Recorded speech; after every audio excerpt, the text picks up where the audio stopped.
Hi everyone, welcome back to another episode of Property Chat with Lucy.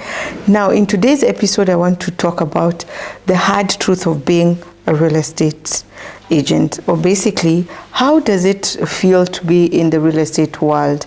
This has come from a point of people not knowing that really real estate is not as easy as it looks on the social media platforms we watch on, the luxury realtors, and basically also the property shows we watch on Netflix at the likes of Selling Sunset, Selling Tampa. So I'm here to give you the hard truth of being a realtor. If you're out there looking to become one, then this is for you.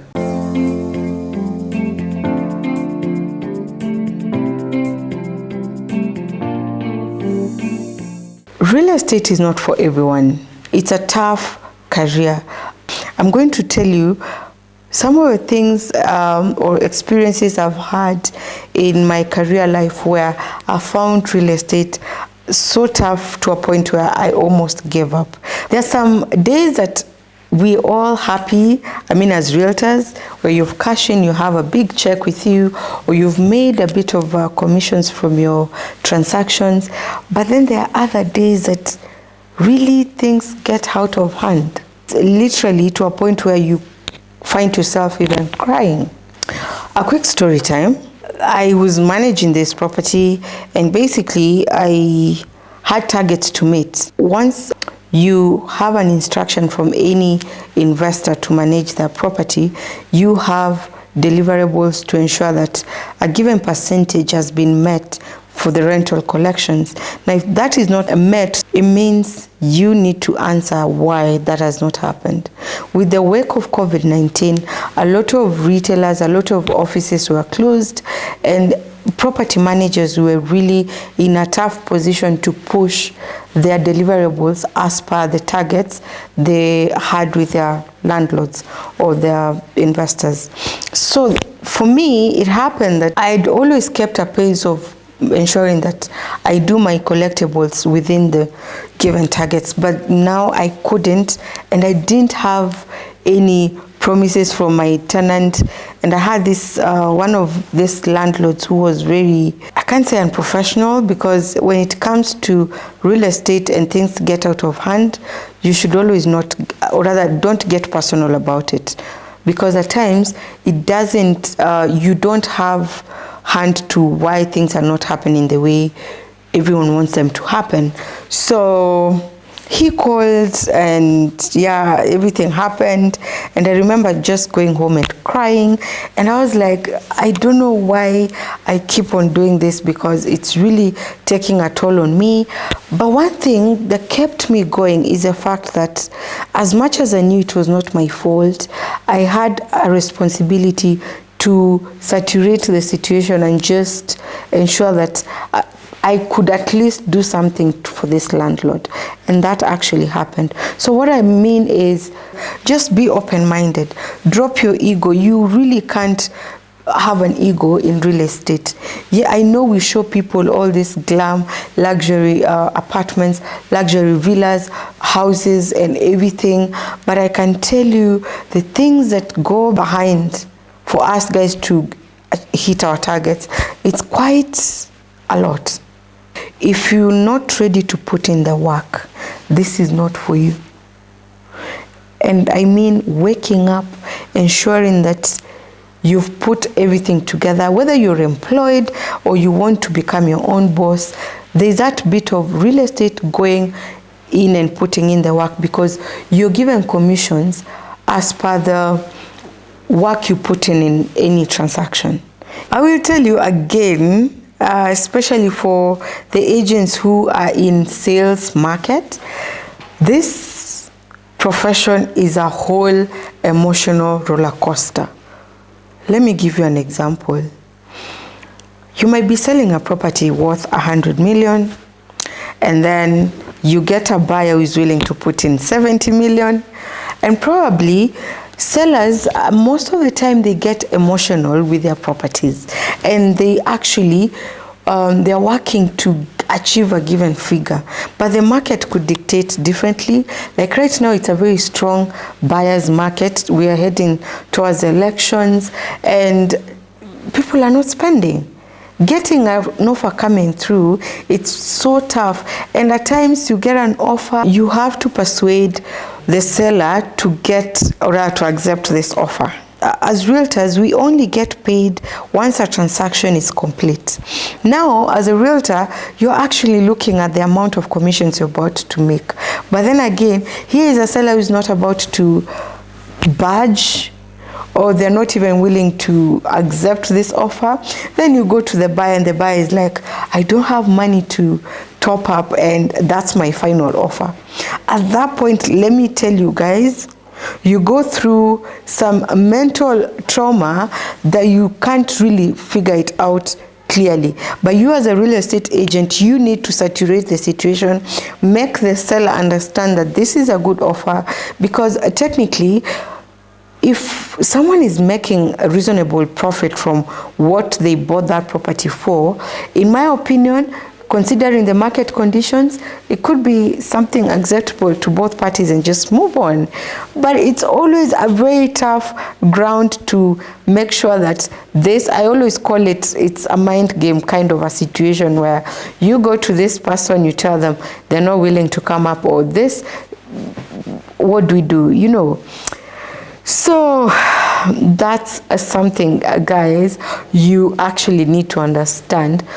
Dealing with different people with different personalities, it's so tough, but you have to do it, okay? Now, with all that said, I want to give you some 5 tips that can help you face the challenges of being a realtor, especially in the Kenyan market, and Nairobi to be more specific, okay? 1, let me just say, as you're starting out as a realtor, put yourself in a position where you learn everything, okay? I know there's this tendency where people want to have a niche.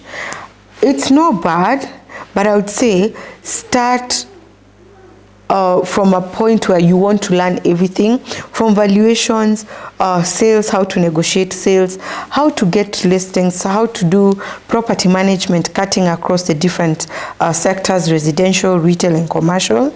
Because once you get to that, you're seasoned for everything. Because in real estate, you will find at the start, maybe an investor is looking for land to buy. So you might play a role of the agent, trying to negotiate terms for the buyer and also on behalf of the seller. So when that buyer gets the land, they might need a feasibility study, okay, which might dictate that user more in the direction of residential, commercial, retail, depending on how the numbers and how the return looks like, and if it's acceptable to the prospective investor. Basically, what I mean is, from the onset where you're selling and buying this land, all the way, you could play different roles across the real estate services we provide, and it's good that you understand each and every aspect of real estate. Now, you've done the feasibility study, you might have residential block to sell, so that means you'll be in the market selling apartments or townhouses to prospective buyers. Have you learned your way of how to create leads that can materialize to actual sales?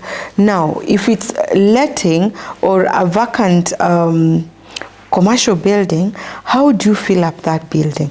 Do you understand the documents that go with commercial tenants or residential tenants? So when I mean learn everything, please learn the ropes. As I said in my previous episode, you need to plug with the best agents in the market and learn everything. Number 2, please drop your ego. And I'll mention this.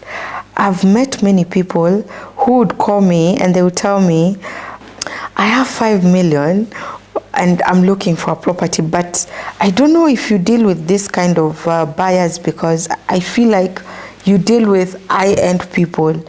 As you're starting, and as a realtor, unless you've identified your niche in a given line, you need to start from somewhere. Don't just sit idle and someone has some work to do, and because your niche is this side, you don't find yourself touching this side. It doesn't work like that.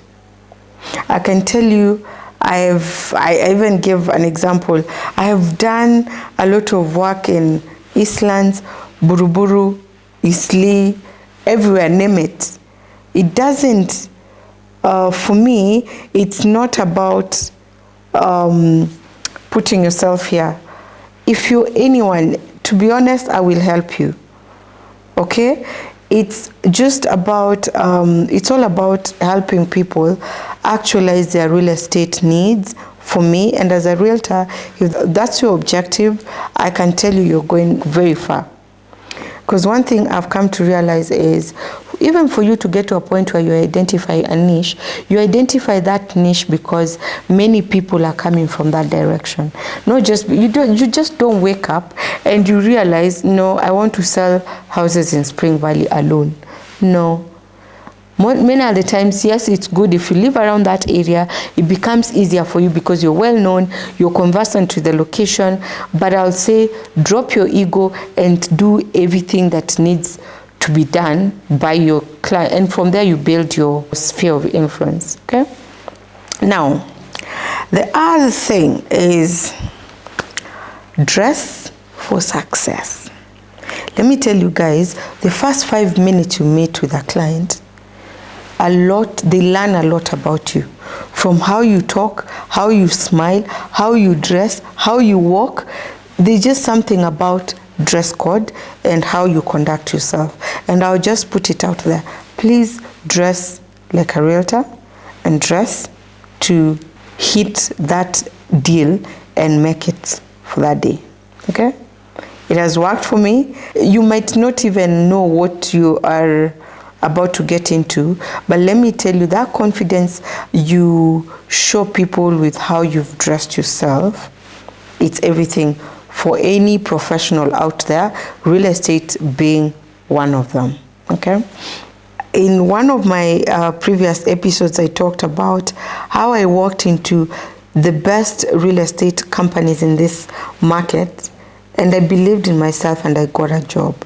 So all I'll put is, you just need to decide, one, that this is what I want. Then after that, commit to the process of hard work. Because as I've said, there's a lot of hard work that you need to put in. And with that, you're going to succeed. And to couple it up, I'll say, have your big why out there, outlined in your mind. And if that is clear to you, you have a vision board, and this is what I want for myself, then you're good. And I'll just give an example. I am one person who really fears poverty, to be honest. And anytime I wake up, I want my kids to have a good life. I want my family to have a good life. I want my parents to be well kept. And that is my why I push myself so hard, and basically also to help others. But if that is not clear, let me tell you, the day you will find yourself crying because a deal has not gone through, that will be the end of you in this career. Or maybe a seller or a landlord has really quarreled you so much. You need to have the guts to, withstand that. And what can help you withstand such challenges, it's having your big why out on your face. Anytime you hit hard rock, this is meant for me, but there's a way out of this, So for me, that is what I could help you guys. If you're out there looking to get into real estate, it's not all rosy. So embrace yourself, put on your gears, and go out there. And I wish you all the best. And if you need any support, I am willing. I have some realtors I'm mentoring. I wouldn't mind plugging you into that mentorship program. And we work together as we make our money in this market. Thank you so much for listening. I am looking forward to seeing you in my next video. And for those guys who have not subscribed, kindly subscribe to my channel and share to your friends, to your family, and kindly, always, I just pray, if you've subscribed, kindly click the notification button so you might know anytime I post a new video. Bye.